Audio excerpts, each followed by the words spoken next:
मुख्यमंत्र्यांना मी दोषी वाटत असेन तर त्यांनी राजीनामा मागावा. मी राजीनामा देईन. मात्र गेल्या 51 दिवसांपासून मीच टार्गेटवर. धनंजय मुंडेंचं मोठं विधान.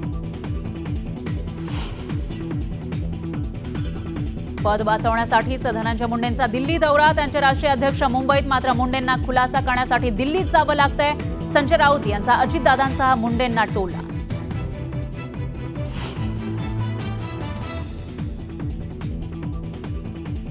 नैतिकतेच्या मुद्द्यावरून धनंजय मुंडेंनी राजीनामा द्यावा. सुप्रिया सुळेंची मागणी. नैतिकतेतून मी दोषी वाटत नाही. धनंजय मुंडेंचं थेट उत्तर.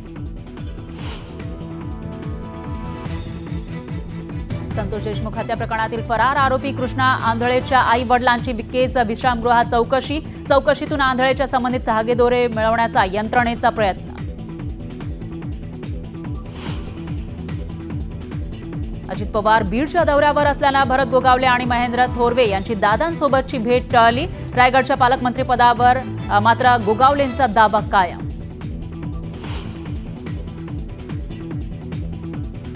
पालघरचा पालकमंत्री असलो तरीही दर 2 महिन्यांनी ठाण्यात जनता दरबार घेणार. गणेश नाईक यांची घोषणा. भाजपकडून शिवसेनेला आव्हान देण्याची तयारी सुरू आहे का? चर्चांना उधाण.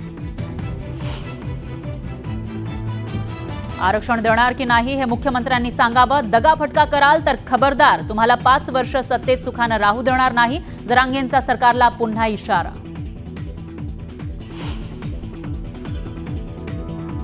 अशोक धोडींच्या अपहरण प्रकरणी 9 आरोपी आणि 3 वाहनांचा समावेश. 4 आरोपी ताब्यात तर 5 आरोपी परराज्यात पळाले. सूत्रांची माहिती.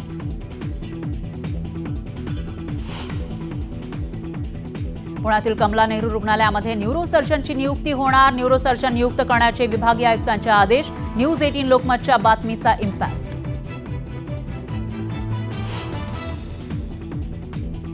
मुंबईत पुढील 5 वर्षांमध्ये वॉटर ट्रान्सपोर्ट वाढवण्याचा परिवहन विभागाचा निर्णय. पुढील 3 महिन्यात वॉटर ट्रान्सपोर्टचा आराखडा तयार करण्याचे सरनाईक यांचे आदेश.